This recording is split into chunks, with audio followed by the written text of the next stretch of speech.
Hello, Sam again at Subaru Puyallup, your stress-free dealership. Want to touch on servicing your new Solterra. Starting with the interval maintenance is going to be every 5,000 miles or 6 months, whichever comes first.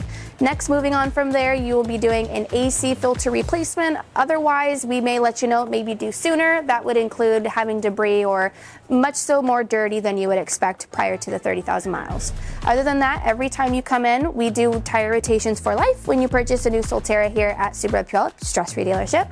We will inspect tires, tire pressures, brake measurements, the underneath carriage, everything in the cabin. If you have any concerns, Stress Free Dealership is always here to help you. Please give us a call or come visit us, Subaru Puyallup, Stress Free Dealership.